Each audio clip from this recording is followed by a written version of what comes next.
오늘 함께 보실 하나님의 말씀은 신약성경 사도행전 8장 9절에서 25절까지 말씀입니다. 사도행전 8장 9절에서 25절까지 말씀입니다. 신약성경 사도행전 8장 9절에서 25절까지 말씀입니다. 한 절씩 교독하며 읽겠습니다. 제가 먼저 읽겠습니다. 그 성에 시몬이라 하는 사람이 전부터 있어 마술을 행하여 사마리아 백성을 놀라게 하며 자칭 큰 자라 하니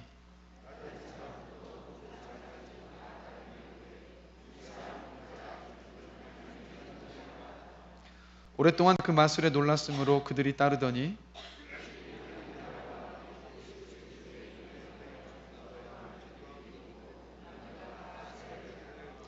시몬도 믿고 세례를 받은 후에 전심으로 빌립을 따라다니며 그 나타나는 표적과 큰 능력을 보고 놀라니라.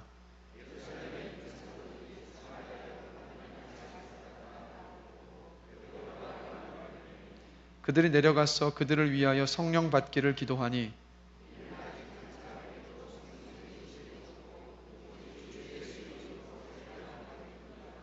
이에 두 사도가 그들에게 안수하며 성령을 받는지라.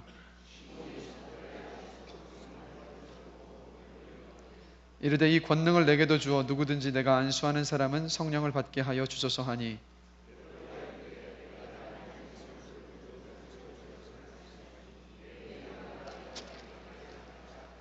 하나님 앞에서 내 마음이 바르지 못하니 이 도에는 내가 관계도 없고 분깃될 것도 없느니라.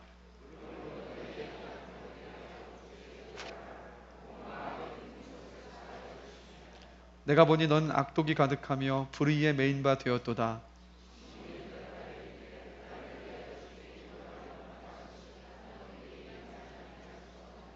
다 같이 읽겠습니다.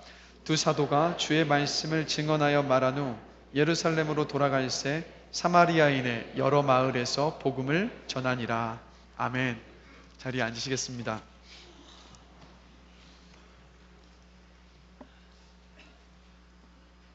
한 블로그에서 내 어릴 적 크리스마스의 추억은 이라는 글을 제가 읽게 되었습니다. 그 글의 내용이 이렇습니다. 요즘은 어딜 가나 어디서나 크리스마스 캐롤이 울리고 선물 가게엔 사람들로 북적입니다.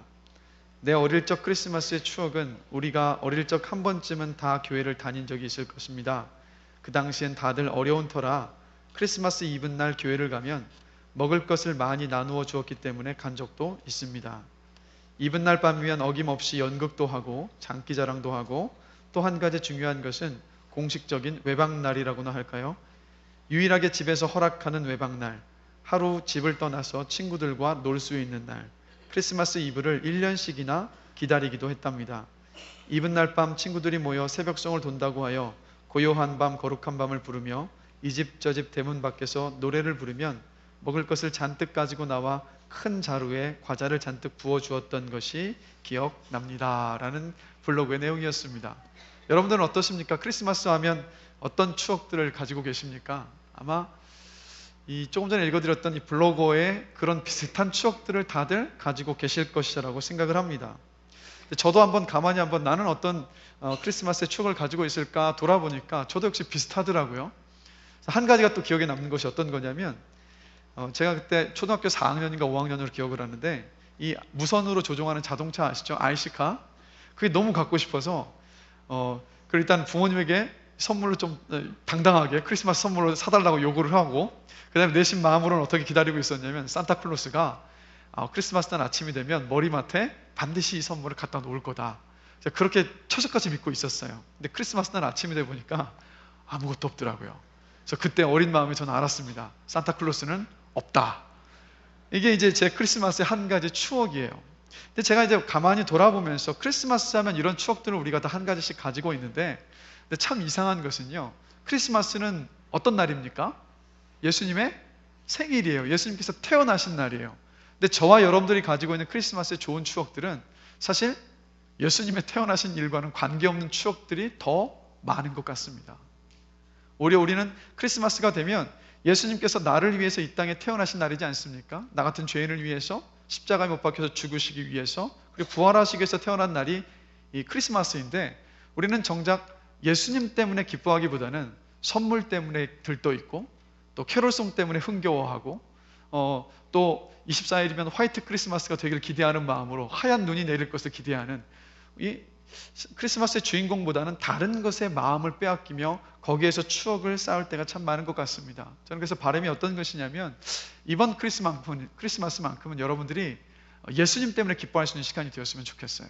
왜 예수님께서 이 땅에 태어나셨는지, 왜 오실 수밖에 없으셨는지, 그 사실을 묵상하시면서 기뻐할 수 있는 그런 크리스마스가 되었으면 좋겠습니다. 그래서 오늘이 크리스마스 이브인데 사도행전 말씀을 우리가 계속해서 살펴보고 있는데 참 놀라운 것은 때에 맞게 예수님께서 태어나신 그 크리스마스를 맞아서 오늘 본문 속에서 예수님께서 우리에게 주신 진짜 선물, 바로 구원에 대해서 한번 생각해 보게 하고 있습니다. 그리고 더불어서 구원한 백성들을 통하여서 만드신 교회에게 우리 주님께서 원하시는 것이 무엇인지 또한 오늘 본문 속에서 이야기를 해주고 있습니다. 그래서 함께 오늘 본문 말씀을 살펴보는 가운데에서 우리가 구원에 대해서 다시 한번 생각해 보고, 그리고 주님께서 우리 교회를 향해서 어떤 바람을 가지고 계신지 또 그것을 나누는 가운데서 은혜를 함께 나누고자 합니다. 지난주에 우리가 말씀을 나눴지만 예루살렘 교회에 커다란 핍박이 있었습니다. 박해가 있었죠. 나중에 바울 사도가 된 사울이라는 젊은 사내들인 공회원으로 시작해서 아주 엄청난 핍박이 있었습니다. 그래서 예루살렘 교회 성도들 1만 명이 넘을 것 같았었던 모든 성도들이 다 흩어져 버렸습니다. 그 가운데 빌립이라는 한 집사님이 사마리아 지역으로 피신을 하게 되었고, 그 빌립 집사님께서는 사마리아에서 복음을 전하기 시작합니다. 그래서 오늘 13절 말씀을 함께 보시면 함께 읽겠습니다. 시몬도 믿고 세례를 받은 후에 전심으로 빌립을 따라다니며 그 나타나는 표적과 큰 능력을 보고 놀라니라. 오늘 본문 속을 보면 빌립이 사마리아 지역에 가서 복음을 전했을 때 많은 사람들이 그 복음의 놀라운 소식을 듣고 기뻐했는데, 오늘 본문 속에서는 한 사람의 이야기에 집중하고 있습니다. 바로 누구냐면 빌립이 전한 복음을 듣고 믿어서 세례를 받았던 바로 시몬이라는 사람입니다. 네, 여러분, 이 시몬이 오늘 13절 말씀을 보면 시몬도 믿고 세례를 받았다라고 이야기를 합니다. 분명히 그리스도인이 되었다라는 이야기겠죠. 그런데 가만히 오늘 본문 말씀을 살펴보면 그리스도인이 되었다면 여러분, 저와 여러분들의 관심은 무엇이 되어야 하겠습니까? 어떤 것이 우리의 관심이 되어야 될까요? 그리스도인이 되고 난 이후에는 예수님, 하나님, 말씀, 예배하는 것, 이런 것들이 저와 여러분들의 관심사가 되어야 되지 않겠습니까? 그런데 오늘 본문을 보면 13절을 보시면 시몬이 분명히 믿고 세례를 받았습니다. 그런데 이 시몬이 전심으로 따라다녔던 것은 예수님이 아니었어요. 오늘 본문을 보시면 전심으로 누구를 따라다녔습니까? 빌립을 따라다녔습니다. 왜 빌립을 따라다녔냐면 그 이후에 나오죠. 그 나타나는 표적과 큰 능력을 보고 놀라니라. 즉 예수님을 따라야 하는데 빌립을 통해서 성령께서 보여주셨던 그 능력이 더 궁금했고 그 능력이 더 놀라웠던 거예요. 그래서 이 시몬은 분명히 예수 믿고 세례를 받았지만 그 빌립을 열심히 따라다니기 시작합니다. 그래서 분명히 이 마음은 다른 곳에 가 있었던 거예요. 예수님을 따르는 그 믿음만 해서 기뻐했던 것이 아니라 나타나는 능력이 더 많은 관심이 가 있었던 거죠. 즉 시몬은요, 그 능력이 탐이 났던 겁니다. 예수님을 따르는 것보다는 바로 그 능력을 갖고 싶었어요. 즉 예수님을 믿는다라고 이야기했습니다. 그리고 세례를 받았습니다. 그러나 시몬의 믿음은 그냥 겉만 번지를 했었던 믿음이었던 거예요. 그 마음속 깊숙한 곳에 예수님을 따르는 믿음이 아니었다라는 겁니다. 그래서 오늘 본문 속에서 우리가 발견하는 것은 무엇이냐면, 여러분, 예수님 안에서 믿는다고 고백하는 모든 사람들이 참 그리스도인은 아니라는 겁니다. 매주 주일마다 이곳에 와서 우리가 예배를 드리고 있지 않습니까? 그러나 여러분, 예배를 드리는 우리 모두가 다 구원받은 그리스도인은 아니라는 거예요. 이 가운데는 예배의 자리에는 와 있습니다. 어떤 분들은 예배 빠지지 않고 매주마다 나와서 예배를 드립니다. 헌금 생활도 열심히 합니다. 그러나 오늘 본문을 통해서 우리가 생각해 볼 수 있는 것은 그럼에도 불구하고 우리 가운데 예수님을 정말로 영접하고 믿지 못한, 구원받지 못한 사람이 있을 수 있다라는 겁니다. 그래서 어떤 사람은 아마도 교회에서 본 것들의 매력을 느껴서 교회가 궁금해서 나와서 교회에 오실 수도 있고, 또 어떤 사람은 사람과의 만남이 좋아서 교회에 올 수도 있습니다. 제가 미국에서 유학 시절에 보니까 이민교회는요 정말 많은 사람들이 모여요. 왜 모이냐면 사람이 그리워서, 그리고 자신의 개인 사업을 함에 있어서 인맥을 넓히기 위해서 오는 분들이 참 많습니다. 그래서 어떤 분들이 많냐면 이 교회 저 교회로 왔다 갔다 하시는 분들이 그렇게 많아요. 근데 이유가 뭐냐면 자신의 사업을 확장하기 위해서.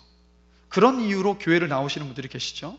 또 어떤 분들은 예수님께서 나의 죄를 대신하여서 십자가에 못 박혀 죽으시고 또 돌아가시고 부활하셨다는 사실을 온전히 믿는 믿음이 아니라 예수님은 역사적으로 계셨던 분이고 하나님도 살아는 계신다는 것을 믿지만 내가 온전히 그 하나님을 믿지 못하는, 그냥 지적으로만 동의해서 교회에 나오는 그런 분들도 계시다라는 거예요. 여러분, 신약 성경에 보면 로마서가 있습니다. 사도행전 다음이 바로 로마서죠. 로마서는 어떤 성경이냐면 사도 바울이 로마에 있는 교회의 성도들에게 쓴 편지가 바로 로마서입니다. 근데 로마서는 어떤 내용을 담고 있냐면 많은 신학자들이 이야기하죠. 로마서는 복음의 정수라고 이야기를 합니다. 그러니까 복음의 모든 것들을 다 담고 있는 것이 바로 로마서예요. 자, 그런데 이 복음에 대한 것들을 정수라고 불리는 이 로마서, 복음에 대한 모든 것들을 담고 있었던 편지를 누구에게 썼습니까? 로마에 있는 성도들에게 썼어요. 이미 구원받아서 예수님을 믿고 있었던 사람들에게 로마서를 썼다라는 겁니다. 그 이유가 어디에 있겠습니까? 왜냐하면 교회 안에 복음을 다시 들어야 할 사람들이 너무도 많았기 때문이라는 거예요.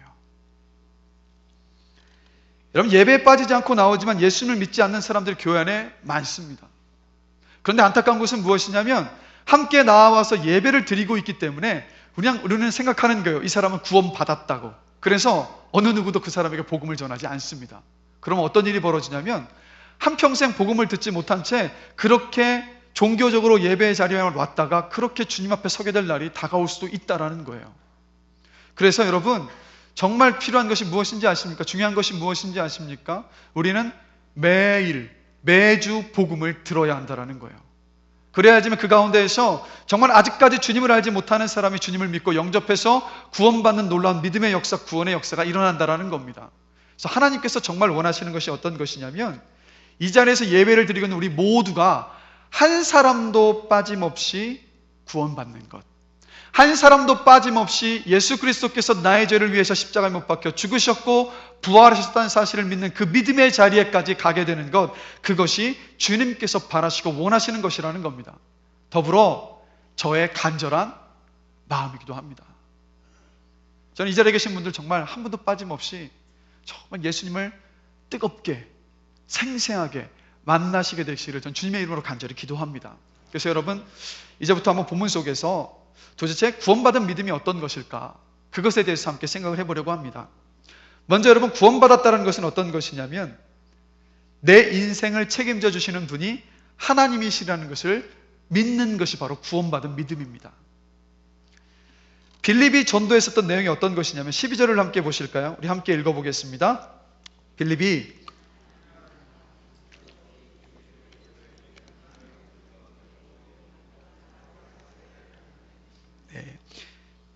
오늘 아침 식사를 못하고 오셨습니까? 아니면 참 이렇게 마음이 하나 되지 못하는 것인지 제가 다시 한번 읽겠습니다. 빌립이 하나님 나라와 및 예수 그리스도의 이름에 관하여 전도함을 그들이 믿고 남녀가 다 세례를 받으니.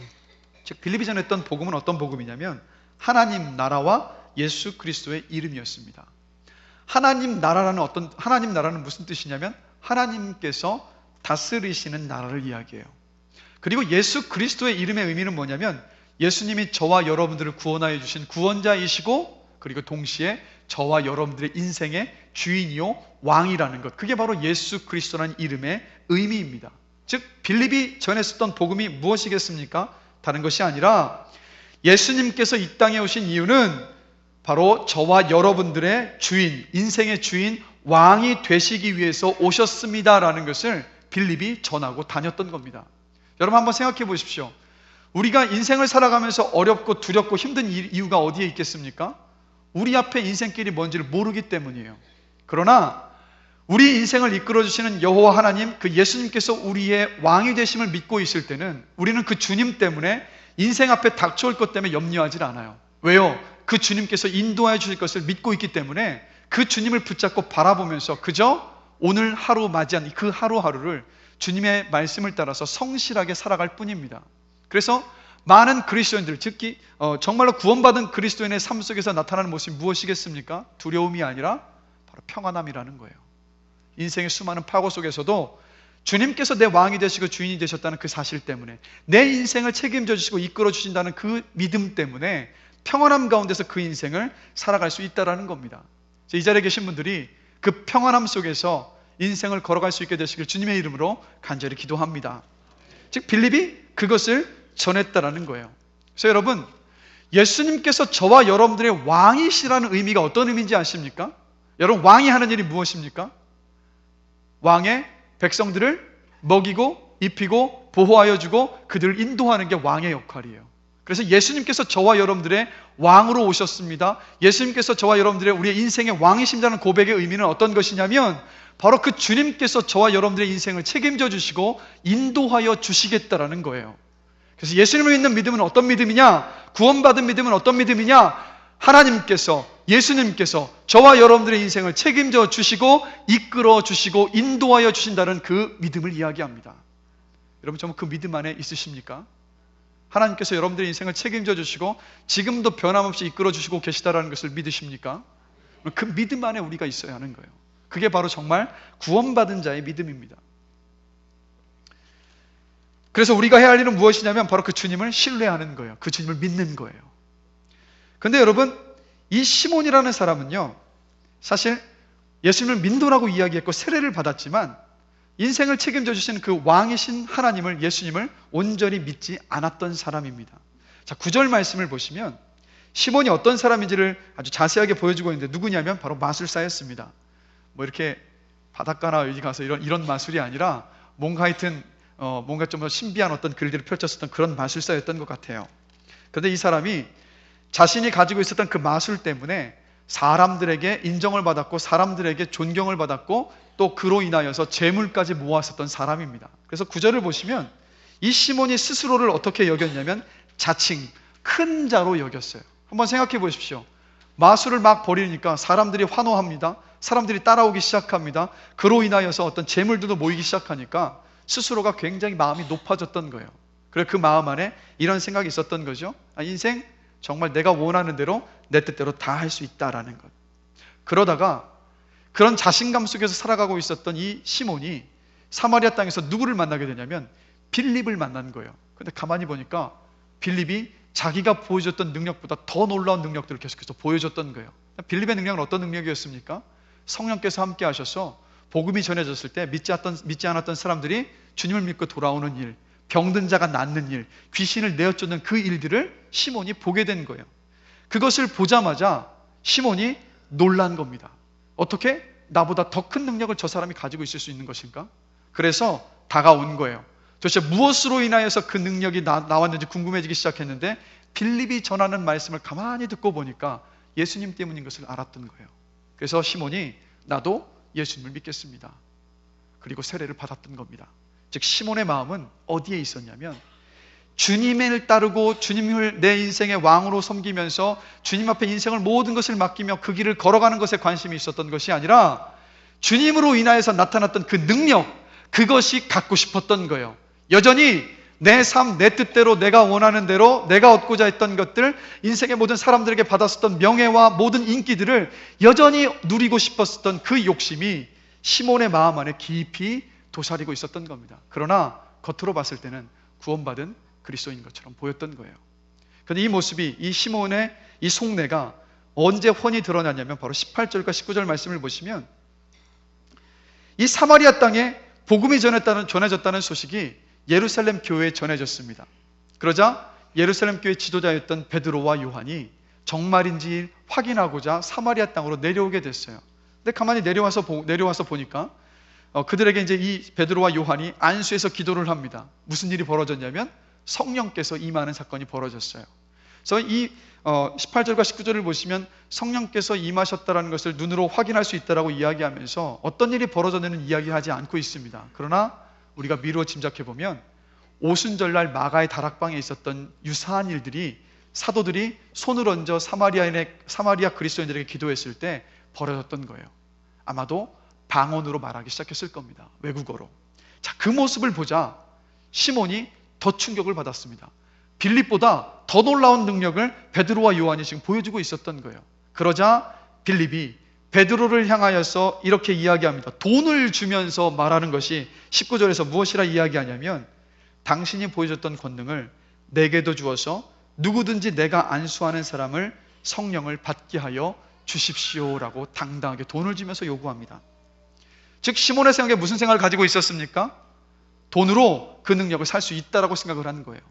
여전히 예수를 믿는다라고 겉으로는 고백을 했지만 내가 원하는 대로 내가 얻고자 했었던 명예와 인기와 권력과 재물 모든 것들을 다 누리고 싶었던 거예요. 누구의 힘을 빌어서? 예수님의 힘을 빌어서. 한마디로 뭐겠습니까? 예수님이 인생의 왕이 아니었어요. 누가 인생의 주인이었고 왕이었냐면 바로 시몬 자신이었던 겁니다. 그러자 이 모습을 간파했었던 베드로가 20절을 보시면 시몬을 꾸짖습니다. 우리 함께 한 목소리로 읽어보겠습니다. 베드로가 이르되 내가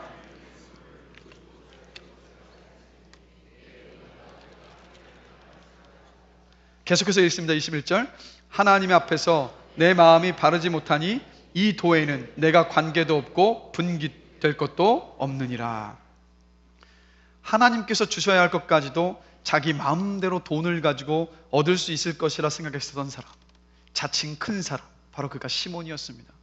예수님을 믿는다고 했지만 여전히 돈을 의지했고 여전히 자기가 원하는 대로 살기를 원했고 자기 뜻대로 살고 싶었던 사람, 내 인생을 책임져 주신 하나님을 단 한순간도 신뢰하고 믿지 않았었던 사람이 바로 시몬입니다.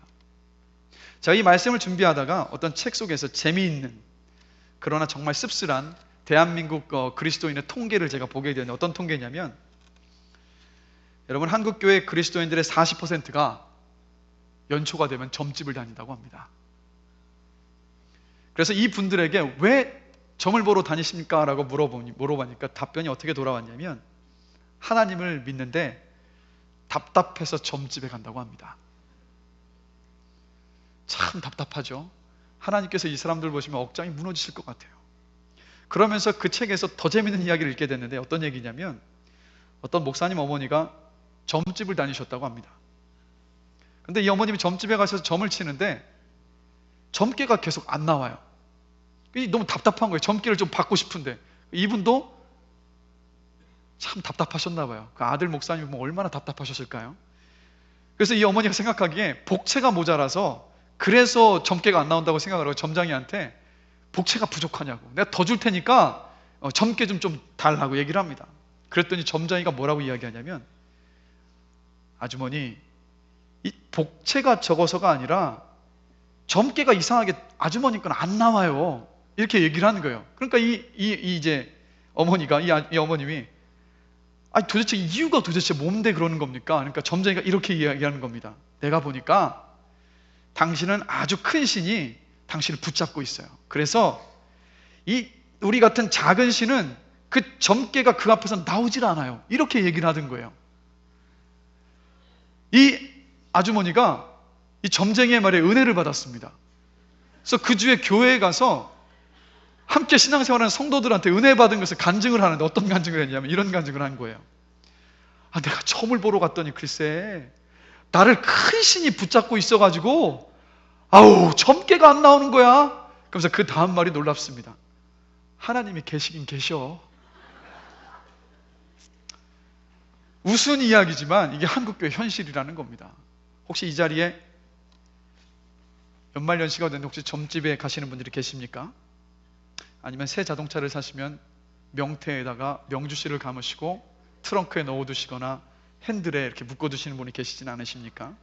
아니면 새로운 사업을 시작하실 때 돼지머리에 고사를 지내고 계시진 않으십니까?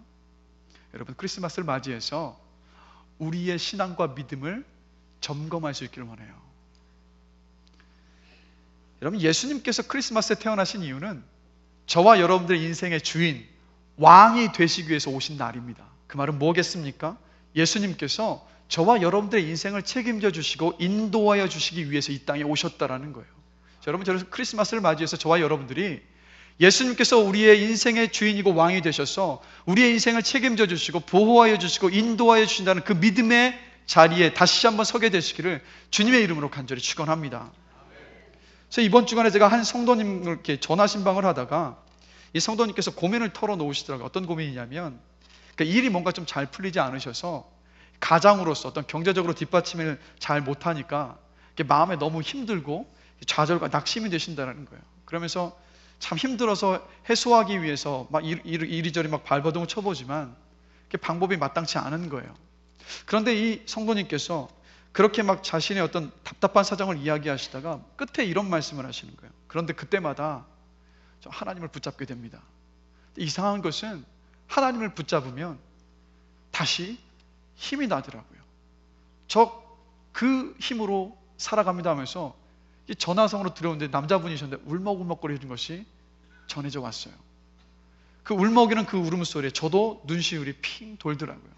저는 확신합니다. 어떤 것이냐면 이 성도님께서 인생을 책임져 주시고 인생을 보호해 주시고 인도해 주시는 하나님을 향한 신뢰와 믿음이 있기 때문에 힘들고 어려운 때이지만 그 하나님을 붙잡았을 때 다시 한번 일어설 수 있다는 것, 그리고 지금도 살아갈 수 있다는 것을 저는 확신합니다.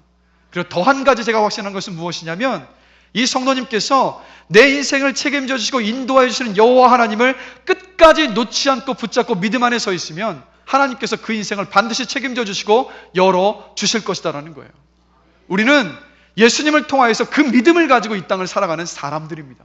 그래서 구원받은 믿음은 어떤 믿음이냐? 예수님께서 저와 여러분들의 인생의 주인이요 왕이시기 때문에 그분께서 우리의 인생을 책임져 주시고 인도하여 주시는 그 믿음을 가진 사람이 바로 참 구원을 받은 사람이라는 겁니다. 이 땅에 이곳에 계시는 분들이 한 분도 빠짐없이 이 믿음 안에 서게 되시기를 주님의 이름으로 간절히 축원합니다. 그런가 하면 두 번째로 여러분 구원받았다는 것이 무엇이냐면 하나님과 인격적인 교제를 하고 있다는 거예요. 인격적인 교제. 인격적이라는 말은 어떤 것이냐면 지정의를 가진 사람과 사람, 존재와 존재 사이의 교제를 이야기합니다. 그래서 그 안에서 대화를 하면서 고쳐야 될 것이 있으면 고치고 의견을 이야기하고 듣는 관계, 바로 그런 관계가 인격적인 관계인데, 시몬이 돈을 가지고 성령을 주는 그 능력을 사고 싶어 하지 않았습니까? 그래서 베드로가 꾸짖죠. 그래서 22절과 23절 함께 보실까요? 베드로가 이제 시몬에게 이렇게 강하게 권면합니다. 함께 읽겠습니다. 그러므로 너의 이 악함을 품은 것을 사하여 주시리라. 내가 보니 너는 악독이 가득하며 불의에 매인 바 되었도다. 무섭게 꾸짖고 있습니다. 그 잘못을. 그런데 여러분, 이것은 베드로가 꾸짖고 있는 것이 아니에요. 누가 지금 시몬에게 꾸짖고 계신 것입니까? 바로 예수님께서, 하나님께서 베드로를 빌어서 시몬의 잘못된 것을 지금 보여주고 계셨던 거예요. 그런데 이 베드로의 이야기 앞에서 24절을 보시면 시몬이 이렇게 대답하고 있는 것을 봅니다. 시몬이 대답하여 이르되 나를 위하여 주께 기도하여 말한 것이 하나도 내게 임하지 않게 하소서 하니라. 이 답변을 보시면 하나님에게서 전화가 오는지 모르겠습니다. 전화 일단 빨리 받으시고 통화 벌써 하셨나 봅니다. 아마 하나님께서 다시 말씀 집중하시라고 그렇게 말씀하셨을 것 같습니다. 자, 시몬의 이 답변을 가만히 보시면 여러분 이게 그냥 벌을 받고 싶지 않은 모습이니까 자연스럽게 보이시죠. 그러나 반응을 한번 잘 보십시오. 뭔가 이상해요. 어떤 거냐면 의뢰의 어떤 반응이 나와야겠습니까? 베드로를 통해서 하나님께서 너의 잘못이 이것이다라고 말씀해 주셨으면 그 잘못을 시인하고 인정하면서 하나님 맞습니다. 제가 하나님 앞에 죄를 지었습니다. 잘못을 저질렀습니다. 이 고백이 나와야 해요. 그러나 시몬에게서는 그 고백이 나오질 않습니다. 그저 무엇을 피하고 싶었냐면 나를 벌하실 하나님의 그 벌을 피하고 싶었어요. 그래서 베드로에게 요청했던 것이 뭐냐면 제발 내가 그 벌을 좀 받지 않게 해달라고 이야기합니다. 왜 이런 반응이 나왔을까요?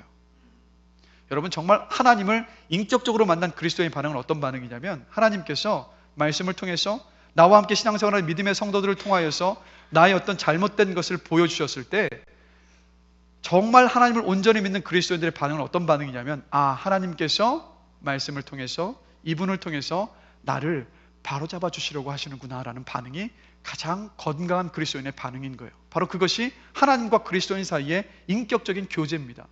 그러나 시몬은 하나님을 그런 하나님으로 보고 있지 않았던 거예요. 그냥 어떤 하나님으로 보고 있냐면 무서운 하나님, 내가 잘못하면 그냥 무조건 꾸짖고 매를 드시는 그 하나님으로 바라보고 있었던 거예요. 그래서 자신의 잘못을 돌아보기보다는 그것을 깨닫고 주님께서 기뻐하시는 자리로 자리를 다시 한번 수정하기보다는 그냥 그것을 피하고 싶었던 마음이 더 컸던 겁니다.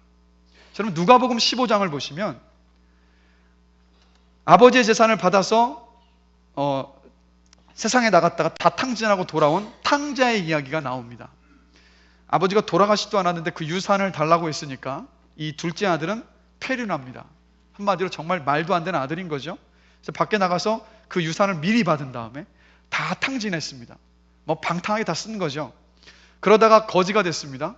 가만히 보니까 이대로 있다가는 굶어 죽을 것 같아요. 아버지가 그제서야 생각이 난 거예요.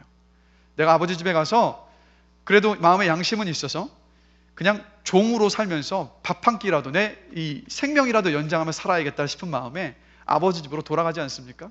아버지 집으로 찾아갔는데 아버지는 이 둘째 아들이 돌아오기를 오매불망 기다리고 있었어요. 벌써 동네 저쪽 먼 쪽을 늘 바라보는 가운데서 아무리 몰골이 흉해지고 남루한 옷을 입고 있었고 머리도 길고 깨끗하지 못한 지저분한 가운데 있었지만 이 아버지는 아들을 봤어요. 그래서 뛰어가서 아들을 와락 끌어안고 그 둘째 아들을 집으로 데려옵니다. 그리고 아들이 돌아왔다는 그 사실 때문에 그게 너무도 기뻐서 동네 사람들을 다 불러서 성대한 잔치를 엽니다. 그리고 깨끗한 옷을 입히고 또 반지를 끼워서 다시 그 아들을, 그 둘째를 내 아들로서 많은 사람들 앞에서 다시 세웁니다. 그런데 그 잔치가 벌어지고 있을 때 큰 아들은 밖에서 일을 하고 있었습니다. 일을 하고 돌아오는 길인데 집에 잔치가 벌어지고 있는 거예요. 그래서 큰 아들이 돌아와서 묻습니다. 도대체 뭐 때문에 잔치가 있는지. 보니까 자기 동생 때문이었던 거예요. 그래서 이 큰 아들이 아버지에게 찾아가서 이렇게 따져 묻습니다. 내가 여러 해 아버지를 섬겨서 아버지의 명을 어김이 없었거늘 내게는 염소 새끼라도 주어서 나와 내 벗으로 즐기게 하신 일이 없더니 아버지의 살림을 창녀들과 함께 삼켜버린 이 아들이 돌아오매 이를 위하여 살찐 송아지를 잡으셨습니까? 라고 아버지에게 화를 내면서 쏘아붙입니다. 그러자 아버지는 대답합니다. 이렇게 대답하는 거예요. 얘야, 너는 항상 나와 함께 있으니 내 것이 다 내 것이로다. 여기서 아버지가 누구십니까? 바로 하나님이에요. 이 큰아들의 문제는 뭔지 아십니까? 아버지의 것이 다 이 아들의 것이었어요. 그냥 마음껏 다 누릴 수 있는 거였어요. 그러나 이 큰아들은 무슨 생각을 했냐면 그 아버지를 두려운 존재로 봤어요. 내가 잘해야, 내가 일을 빠짐없이 성실하게 다 했을 때야 비로소 아버지의 것을 누릴 수 있다라고 생각했었던 것이 바로 큰아들이었어요. 즉 아버지 하나님을 너무도 두렵고 무서운 분으로 생각하고 있었기 때문에 하나님과의 관계 속에서 누릴 수 있는 그 풍요로움을, 그 넘치는 사랑을 다 놓쳐버린 거예요. 그러니까 불만만 쌓여서 아버지에게 따져 물을 수밖에 없었던 겁니다. 여러분, 제가 질문을 한 가지 드리겠습니다. 지금 이 주일날 이곳에 오셔서 예배하시는 이유가 무엇입니까? 성경을 읽고 기도하시고 찬양하시는 이유가 무엇입니까? 혹시 내가 이렇게 하지 않으면 하나님께서 나를 벌하실 것이기 때문이라는 그런 두려움을 가지고 계시지 않으십니까? 내가 오늘 예배를 드리지 않으면 당장 다음 한 주간에 회사에서 안 좋은 일이 생길 것 같아서 그 두려움 때문에 혹시 이 예배 자리에 오고 계시지는 않으십니까? 여러분, 만약에 그런 생각을 가지고 예배 자리에 오시고 말씀을 읽으시고 기도를 하고 계시다면 하나님을 오해하셔도 너무도 크게 오해하고 계신 거예요. 하나님은 그렇게 무서운 하나님이 아니십니다. 하나님께서 예수님을 이 땅에 보내주셔서 우리를 구원해 주셨던 이유는 무엇이냐면 하나님의 모든 것을 저와 여러분들이 누리도록 하시기 위해서 저와 여러분들을 구원해 주셨다는 것을 여러분 기억하셔야 돼요. 시몬은 무서워서 벌을 피하려고만 했습니다. 그런데 하나님이 원하셨던 것은, 시몬에게도 원하셨던 것은 무엇이냐면 바로 이거예요. 시몬아, 네가 그 잘못을 했다는 것을 내가 알아. 내가 베드로를 통해서 너에게 알려줬으니까 네 잘못을 깨닫고 다시 돌아오자. 내가 기뻐하는 것이 무엇인지 내가 알려줬으니까 다시 그 길을 수정해서 다시 한번 걸어가자. 이게 하나님의 의도였고 하나님의 마음이었던 거예요. 그래서 여러분, 하나님께서 말씀을 통해서, 기도하는 시간을 통해서, 내 주변의 사람들을 통해서 저와 여러분들의 잘못된 것을 보여주셨을 때 그것은 지적하는 시간이 아닌 거예요. 저와 여러분들 정죄하는 시간이 아니에요. 도리어 그 시간은 어떤 시간이냐면 저와 여러분들을 회복시키는 시간이에요. 하나님께서 기뻐하시는, 저와 여러분들이 모나 있었던 부분들을 하나님께서 다듬으셔서 좀 더 온전한 모습으로 빚어가시는 하나님의 그 사랑이 담긴 그러한 시간이라는 겁니다. 그래서 그 시간을 통해서 하나님께서 무엇을 원하시냐면 교제하기를 원하시는 거예요. 그 시간이 바로 교제인 거예요. 맞아요, 하나님. 제가 그런 잘못을 했죠. 하나님, 저 용서해 주세요. 다시 제가 주님께서 기뻐하시는 그 길로 걸어가겠습니다라는 쌍방간의 이 의사소통, 이 교제, 그것이 바로 주님께서 원하신다는 것이에요. 예수님 안에서 우리에게 주신 것이 바로 주님과의 이 인격적인 교제와 만남입니다. 그래서 여러분, 이 예배 시간에 오실 때 두려움이나 억지로 그런 마음으로 오지 마세요. 도리어 이런 기대하는 마음으로 오셔야 돼요. 어떤 거냐면 찬양하는 시간을 통해서, 전해지는 말씀을 통해서, 내가 기도하는 그 시간을 통해서 하나님께서 이 시간 나에게 무엇이라 말씀하시고 나와 어떤 교제를 하기를 원하실 것인지, 그것을 기대하는 마음으로 이 자리에 오시게 되시기를 주님의 이름으로 간절히 기도합니다. 그럴 때 그 마음을 가지고 오셨을 때, 이 마음을 활짝 열고 귀를 열고 이 예배 자리에 오셨을 때 하나님은요, 반드시 말씀해 주시고 반드시 저와 여러분들을 만나 주시고 반드시 교제하시는 하나님이시라는 겁니다. 그 풍성한 은혜를 여러분이 놓치지 않게 되시기를 주님의 이름으로 간절히 기도합니다. 그래서 제가 이 말씀을 준비하다가, 우리 교회 성도님은 아니고요, 다른 교회 성도님이신데 이 말씀 속에서 하나님과 아주 인격적인 그 교제를 하고 계신 분이시더라고요. 그래서 이분이 말씀 묵상을 하면서 그 하나님과 교제 나눴던 것들을 이렇게 글로 이렇게 올려놓으신 것을 제가 그대로 한번 읽어드릴게요. 어떤 말씀을 가지고 이 성도님께서 묵상을 하셨냐면 마태복음 3장 1절에서 12절입니다. 이 말씀 본문은 어떤 본문이냐면, 세례 요한이 예수님께서 공생의 사역을 시작하시기 전에 이 땅에 먼저 와서 회개하라, 천국이 가까웠노라, 그 회개의 메시지를 전했었던 그 본문입니다. 그래서 말씀을 묵상한다는 것이 어떤 뜻인지 무엇인지 모르시는 분들이 있으실 것 같아서 잠깐 설명을 드리면, 말씀을 묵상한다는 것은 성경의 어떤 조그만 한 부분을 반복해서 계속해서 읽으면서 그 안에서 하나님께서 나에게 무엇이라고 말씀하시는지 그것을 발견하고 찾는 시간, 그것이 바로 묵상하는 시간입니다. 이 성도님의 묵상이 이렇습니다. 그대로 읽어드리겠습니다. 몇 달 전 한 법무법인으로부터 귀사에서 특정 소프트웨어를 불법으로 사용하고 있다고 의심할 만한 근거를 확보했습니다. 연락 주시기 바랍니다 는 우편물을 받았습니다. 전에도 비슷한 일이 있어서 자금 사정이 좋아지면 정품을 구입하기로 제품 대리점과 협의를 했고 직원들에게도 견적을 뽑아보라고 지시를 했습니다. 그런데 다른 회사들도 사용하고 있으니까 천천히 바꿔도 문제 없겠지라며 서두르지 않다가 이 연락을 받은 것입니다. 그 법무법인은 전화로 며칠 내로 대표이사가 연락하지 않으면 형사소송 절차를 밟을 것이라고 경고했습니다. 그런데도 저는 지인에게 조언을 구해서 단속에 대비하고 대리인을 통해서만 구할 수 있는 제품을 다른 어둠의 경로로 구할 방법을 찾으며 피할 길을 찾았습니다. 이 일을 교회 소그룹 리더 모임에서 나누자 그 소그룹 리더 모임 가운데 한 분이 이렇게 말씀을 하셨습니다. 권한과 책임을 부여받은 대표이사로서 손해보는 적용을 하고 법과 질서에 순종하십시오라는 세례 요한의 외침과 같은 권면을 들었습니다. 말씀 앞에서 직원들과 편법을 도모하며 예수님을 믿지 않는 우리 직원들이 예수님을 믿는 것을 가로막는 제 자신을 보게 되었습니다.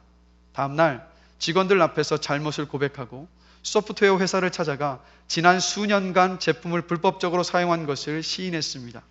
그리고 법무법인에 전화하여 앞으로의 절차와 비용을 안내받았습니다.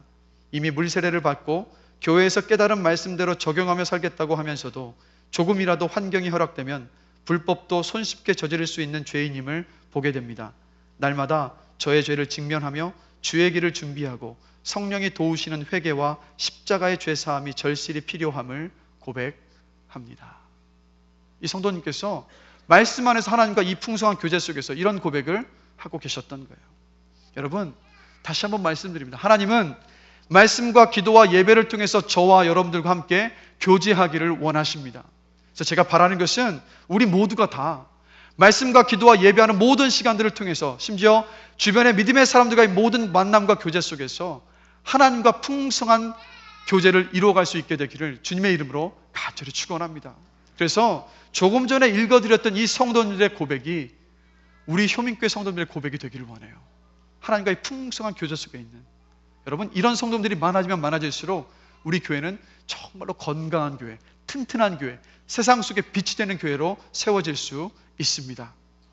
마지막으로 여러분, 구원에 대해서 이렇게 나누어 보았다면 하나님께서 이 교회에게 원하시는 것이 있는데 그것이 무엇이냐면 교회가 하나 되는 것입니다. 오늘 본문 14절에서 17절을 함께 보실까요? 14절에서 17절 말씀 우리 한 목소리로 다시 한번 읽어보겠습니다. 예루살렘에 있는 사도들이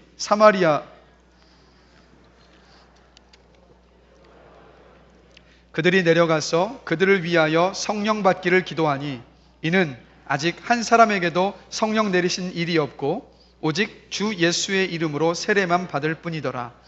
이에 두 사도가 그들에게 안수함에 성령을 받는지라. 아멘. 제가 함께 읽은 이 본문은요, 성경을 연구하는 성경학자들 가운데 굉장히 논란이 되는 본문입니다. 왜냐하면 오늘 본문을 보십시오. 분명히 빌립이 전한 복음을 전해 듣고 사마리아 사람들이 예수님을 믿었습니다. 세례를 받았어요. 그런데 어떤 일이 있었습니까? 성령을 받지 못했습니다. 근데 베드로와 요한이 내려와서 그렇게 사마리아 그리스도인들 머리에 안수를 하면서 손을 얹고 간절히 기도했을 때 성령이 그들에게 임했습니다. 즉 이 본문을 보면 무엇을 생각하게 되냐면 예수님을 믿는 믿음과 이후에 성령을 받는 믿음은 따로 있는 거구나. 그래서 성령을 받는 것은 두 단계에 걸쳐서 일어나는 것이로구나, 이런 생각을 할 수 있게 되는 거예요. 그래서 사실 이 말씀을 근거로 해서 예전에 여의도 순복음교회 같은 경우는 구원받은 사람은 방언을 받아야 한다라고 이야기를 했었습니다. 그 근거가 뭐냐면 바로 오늘 이 본문이에요. 14절에서 17절까지의 말씀. 그러나 여러분, 성경 다른 어떤 곳에, 이곳 한 곳을 제외하고 신약 성경의 다른 어떤 곳에서도 이와 같이 이야기를 하지 않습니다. 도리어 다른 곳에서는 무엇이라고 이야기하냐면 예수님을 믿고 내 죄를 회개하고 고백했을 때, 즉 예수님을 영접하게 되면 바로 그때 성령께서 임하신다라고 다른 성경에서는 이야기합니다. 그렇기 때문에 여러분, 따로 여러분들이 예수님을 믿고 난 다음에 목회자가 여러분들의 머리에 안수했을 때 성령이 임하시는 것이 아니라 여러분이 예수님을 내 구주로 나의 죄를 위해서 십자가에 못 박혀 죽으시고 부활하셨고 다시 오신다는 사실을 믿음으로 고백하신다면 이미 성령을 선물로 받으신 거예요. 그 이후에 방언을 받고 은사를 체험하고 이런 모든 것들은 그저 성령님의 그 뜻을 따라서 저와 여러분들을 거저주시는 또 다른 선물일 뿐입니다. 그렇다면 한 가지 질문이 생깁니다. 왜 이 본문 속에서, 성경 속에서 오직 한 번뿐인 이 사건이 있었던 것일까? 뭔가 특별한 일이라는 거예요. 그렇다면 성경에서 이 부분에서밖에 이 일이 벌어지지 않았다고 한다면 하나님께서 이 사건을 통해서 무엇인가 말씀하시고 싶으셨던 것이 있으셨다는 겁니다. 그것이 어떤 것이냐면 여러분, 지난주에 우리가 말씀을 나눴죠. 사마리아 사람들은 유대인들에게서 개, 돼지만도 못한 취급을 1000년 동안이나 받으면서 살아왔었던 사람입니다. 그 마음속에 응어리진 것이 얼마나 많았는지 몰라요. 그래서 유대인들을 볼 때마다 사마리아인들은 적개심을 가질 수밖에 없었습니다. 그리고 유대인들의 입장에서 바라봤을 때도 복음을 전해야 한다는 것은 알았지만 기꺼이 그들에게 가서 복음을 전하지 않았어요. 핍박이 있어서 마지못해서 피신해 가면서 그곳에 가서야 비로소 복음을 전하기 시작했으니까요. 자, 그런데도 불구하고 여러분, 복음이 전해지고 사마리아에 있는 사람들도 예수님을 영접하게 되었어요. 그리스도인이 되었습니다. 근데 성령이 임하지 않았어요. 근데 그 사건을 계기로 해서 예루살렘 교회에 있었던 베드로와 요한이 확인하기 위해서 오게 됩니다. 그래서 딱 와서 보니까 성령을 받지 못해서 그 모습을 보고 베드로와 요한이 사마리아에 있는 그리스도인들의 머리에 손을 얹고 사랑하는 마음을 담아서, 따뜻한 마음을 담아서 간절히 기도합니다. 하나님 아버지, 이들이 예수님을 믿었습니다. 이들에게도 우리에게 주신 성령을 선물로 주셔서 하나님 아버지께서 살아계심을 믿으며 체험하며 그 능력 안에서 살아갈 수 있도록 하나님 아버지 은혜를 주시옵소서라고 베드로와 요한이 간절하게 그렇게 그들의 머리에 손을 얹고 기도했던 거예요. 그때 성령이 임했습니다. 사마리아 사람들이 어떤 마음을 느꼈겠습니까? 유대인들이 우리를 적개심을 가지고 개되지만도 못한 사람으로 취급하는 것이 아니라 이렇게 예수님 안에서 따뜻함과 사랑을 가지고 우리를 위해서 기도해 주는구나. 그 기도로 인하여서 그들의 마음의 분노와 유대인들을 향한 적개심이 녹아내리게 됐던 거예요. 그리고 그들도 유대인들을 향해서 적대감을 가지고 분노를 표출했었던 자신들의 죄를 돌아보면서 회개하는 역사가 바로 안수를 받고 성령이 임하는 그 시간 속에서 이루어졌던 겁니다. 그래서 여러분, 이 사건을 통해서 베드로와 요한과 빌립과 그리고 사마리아의 그리스도인들, 이전에는 나뉘어져 있어서 함께할 수 없었던 사람들이었지만 이들이 그 시간을 통해서 예수 안에서 하나가 되는 기쁨을 경험했던 거예요. 그래서 여러분, 예루살렘을 넘어서서 사마리아 땅과 사마리아를 넘어서서 온 세계 만방까지 복음이 전해지는 이 시작점에서 하나님께서는 무엇을 말씀하고 싶으셨냐면, 나는 교회가 하나됨의 기쁨을 누리기를 원한다라고 지금 선포하고 계셨던 거예요. 세계 곳곳으로 다 복음이 전파되기 시작 전에 나는 하나 되는 것을 원한다. 그래서 여러분, 에베소서 2장 14절을 보시면 이렇게 예수님에서 말씀하고 있습니다. 그는 우리의 화평이신지라 둘로 하나를 만드사 원수된 것 곧 중간에 막힌 담을 자기 육체로 허시고. 그리고 요한복음 17장 11절을 보면 예수님께서 이 땅을 떠나시기 전에 간절히 기도하셨죠. 그 기도가 이런 기도였습니다. 나는 세상에 더 있지 아니하오나 그들은 세상에 있사옵고 나는 아버지께로 가옵나니 거룩하신 아버지여, 내게 주신 아버지의 이름으로 그들을 보존하사 우리와 같이 그들도 하나가 되게 하옵소서. 하나님께서 교회에게 원하시는 것이 무엇입니까? 바로 예수 안에서, 복음 안에서 하나 되는 거예요. 여러분, 교회 안에 여러 가지 사역과 봉사의 자리가 있습니다. 근데 각자가 교회를 사랑하는 마음으로 또 그 열심과 열정으로 봉사를 하다 보면 때로는 그 열심이 너무 지나쳐서 다른 사람들의 의견과 충돌하는 일들이 종종 벌어집니다. 그리고 그로 인하여서 갈등이 생기고 나뉘게 되는 일이 벌어져요. 여러분, 분명히 교회 안에서 교회를 섬겨나감에 있어서, 주님의 일을 함에 있어서 저와 여러분들의 그 열심이 있어야 돼요. 열정이 있어야 합니다. 그래서 제가 간절히 원하는 것은 저도 주님을 향한 열정, 교회를 향한 열정이 식지 않기를 원하는 것, 그리고 여러분들도 이 가슴이 식어서는 안 돼요. 주님을 향한 그 열정이 늘 뜨겁게 불타올라야 합니다. 그래서 그것을 두고 항상 기도할 수 있게 되시기를 주님의 이름으로 간절히 축원합니다. 그러나 여러분, 한 가지를 기억하셔야 돼요. 열심이 있지만, 그러나 그 열심이 드러났을 때 교회에 있는 다른 성도들과 뭔가 부딪히고 있다면, 그렇다면 잠시 멈추어서서 생각해 볼 수 있어야 한다는 겁니다. 하나됨과 화평을 깨는 열심은 우리 예수님께서 기뻐하지 않으시는 일이기 때문이에요. 왜요? 예수님께서 자신의 그 십자가의 죽음을 통해서 막힌 담을 허무셔서 하나 되게 하셨고, 마지막으로 주님 이 세상을 떠나시기 전에 기도하셨던 것도 바로 교회의 하나됨이었기 때문입니다. 그래서 제가 저희 첫째 아이가 초등학교 3학년이고 둘째 아이가 이제 초등학교 2학년인데 연년생이라서 그런지 이게 이 나이를 점점 들어가고 학년이 높아지면 높아질수록 다투고 싸우는 일이 점점 많아지더라고요. 그래서 막 한 놈이 뭐 하다 보면 누가 이랬어요 또 이야기하면 중재를 해줘야 되는 상황들이 계속해서 벌어지는데, 그때마다 제 마음이 속상한 거예요. 그러니까 보니까 어린 아이들이라도 제 마음은 어떤 마음이냐면, 아이들이 사이좋게 지내는 것, 사이좋게 한 가족으로서 지내는 모습을 이렇게 보고 싶은 것이 제 마음이더라고요. 그러면서 원로 목사님께서 강단에서 종종 하셨던 말씀인데, 돌아가신 저희 할머님이 생각이 났습니다. 어떤 거냐면 이거죠. 아버님 형제분들이 막 서로 간에 의견이 맞지 않아서 싸우다가 이 아들이 가서 어머님 누구누가 이런 잘못을 했습니다. 또 이제 또 반대편에 또 딸내가 가가지고 아유 엄마 보니까 누구누구 이게 잘못된 거예요 이렇게 이야기를 하면 저희 할머님은 한마디 하셨죠. 시끄럽다! 이게 무슨 뜻이겠습니까? 하나 되지 못한 그 모습 보기 싫다라는 말씀이잖아요. 그러면 이렇게 돌아볼 수 있는 거예요. 우리 교회의 머리는 주님이십니다. 주님께서 교회 안에 내가 한 몸이 되게 했었던 교회 안의 성도들이 갈리어져 있고 나뉘어져 있는 모습을 보셨을 때 저와 여러분들의 마음도 아플 것인데, 하나님께서 교회를 바라보실 때 어떤 마음이시겠습니까? 아마도 저와 여러분들이 자식들이 싸우면서 다투면서 갈리는 모습을 보는 것보다도 더 마음 아파하실 것이라는 거예요. 그래서 여러분 기억하셔야 돼요. 교회는 하나됨을 지켜야 하는 거예요. 여러분, 건강한 교회가 어떤 교회인지 아십니까? 다른 게 아니에요. 하나가 되어 있는 교회인 거예요. 그래서 한번 보십시오. 시험에 든 교회를 보시면 교회가 풍지박산이 나버리지 않습니까? 왜요? 갈려 있으니까요. 하나가 되어 있지 않으니까요. 교회는 예수를 믿는 성도들이 모인 곳이 바로 교회입니다. 그래서 교회는 살아있는 유기체예요. 이 유기체이기 때문에 어떤 유기체인 공동체가 건강한 교회냐? 하나된 교회. 그래서 하나된 교회는요, 성장할 수밖에 없고 성숙해질 수밖에 없고 세상을 품을 수밖에 없다라는 겁니다. 그래서 여러분, 이 2017년 한 해를 마무리하고 2018년을 다시 한번 우리가 기다리면서 저와 여러분들이 이것을 두고 기도하기를 원해요. 하나님 아버지, 우리 효민교회가 하나 되게 하여 주시옵소서라고 우리가 한 마음으로 간절히 기도하기를 원합니다.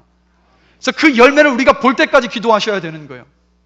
중보기도단에 올 한 해 동안에 기도했던 기도의 제목들을 어떻게 응답받았는지를 제가 전해 듣게 되는데, 정말 여러분 놀라운 일이 벌어지고 있는 걸 아십니까? 하나도 빠짐이 없이 기도의 응답을 받고 있는 거예요. 영혼을 위해서 기도했는데 그 영혼이 돌아오는 역사가 있었고, 또 자녀들을 위해서 기도했는데 그 자녀들이 돌아온 일들이 있었고, 가장 놀라운 기도의 응답은 뭔지 아십니까? 저같이 부족하고 연약한 젊은 목회자가 그 중보 기도를 통하여서 하나님 아버지, 저 목사가 이 목회를 잘 감당할 수 있도록 붙잡아 주십시오라고 기도해 주셨기 때문에 제가 지금까지 이 목회를 감당할 수 있었던 기도의 응답이 있었다는 거예요. 그래서 여러분, 교회의 하나됨을 두고 우리는 계속해서 기도해야 합니다. 목장이 하나가 되어야 되고, 당회가 하나가 되어야 되고, 권사회가 하나가 되어야 되고, 안수집사회가 하나가 되어야 되고, 전 성도들이 하나가 되어야 되고, 학생부, 초등부, 유초등부, 청년부, 모든 교회의 모든 조직과 모든 부서가 온전히 하나가 되어야 한다는 것. 하나가 되었을 때 주님께서 우리 효민교회를 아주 멋지게 사용하실 거예요. 세상은 갈려있지만 효민교회를 가봐라. 모든 배경이 다른 사람들이 다 모여있지만 하나된 모습을 봐라. 하나님이 살아계시다는 증거가 바로 거기에 있다는 것을 우리 효민교회를 통해서 드러내실 것이라는 겁니다. 여러분, 함께 꼭 기도하시면서 우리가 하나됨을 만들어갈 수 있게 되시기를 주님의 이름으로 간절히 축원합니다. 우리 찬양단들 올라와 주시고요, 말씀을 마무리합니다. 크리스마스를 맞이해서 오늘 본문 속에서 효민교회에게 말씀하신 것이 있죠. 3가지입니다. 이것을 우리 가슴 속에 새겼으면 좋겠습니다. 구원받았다는 것은 예수님께서 내 인생을 책임져 주시는 분이심을 믿는 것이 바로 구원받은 믿음입니다. 그리고 구원받았다는 것은 무엇이냐? 하나님과 인격적인 관계를 맺는 것, 바로 그것이 구원받은 거예요. 그리고 마지막 한 가지 무엇이겠습니까? 하나님께서 우리 효민교회를 향해서 바라시는 것이 무엇이냐? 바로 예수 안에서 하나 되는 것. 이것을 우리가 가슴속에 새기면서 잘 세워갈 수 있게 되기를, 잘 누릴 수 있게 되기를 주님의 이름으로 간절히 축원합니다. 그래서 우리 시간 함께 찬양하기를 원하는 것은요, 어떤 찬양이냐면 당신은 영광의 왕이라는 찬양입니다. 우리의 왕, 우리 인생의 왕, 그리고 교회의 왕으로 오신 예수님을 생각하시면서 우리 함께 찬양함으로 나아가시겠습니다.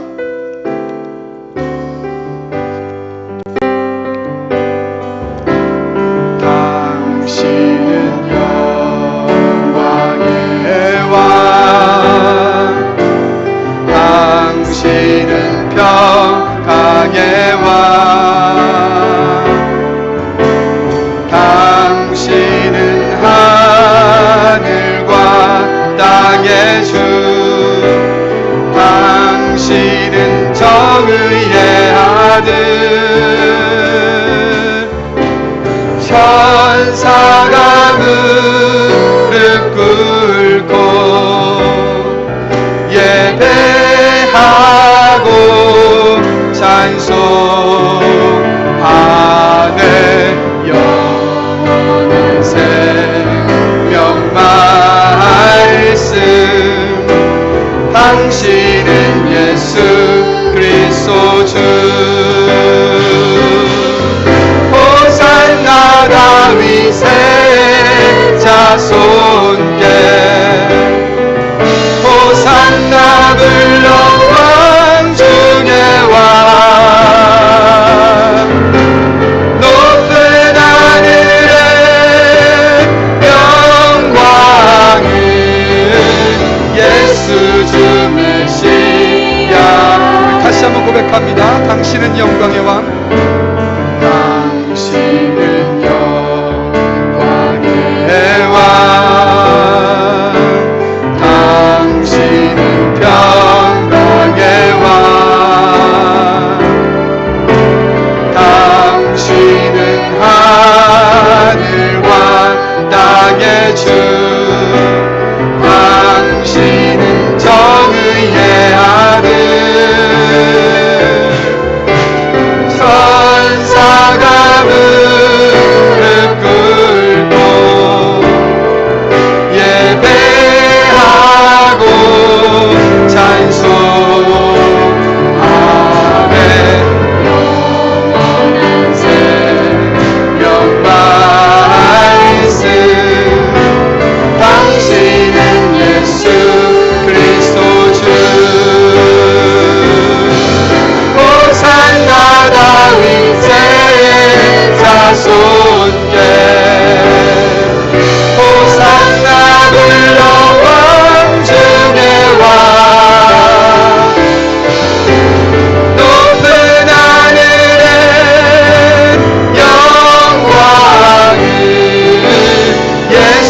주 메시아네. 우리 시간 들었던 말씀을 생각하며 함께 기도하기를 원합니다. 하나님 아버지, 예수 그리스도를 내 인생의 주인으로 내 인생을 책임져 주시는 분임을 신뢰하며 그 믿음으로 이 땅을 살아가게 하여 주시옵소서. 말씀과 기도와 예배와 믿음의 사람들로 통하여서 우리에게 말씀하여 주시는 그 하나님과 인격적인 교제를 나누며 이 땅을 살아가게 하여 주시옵소서.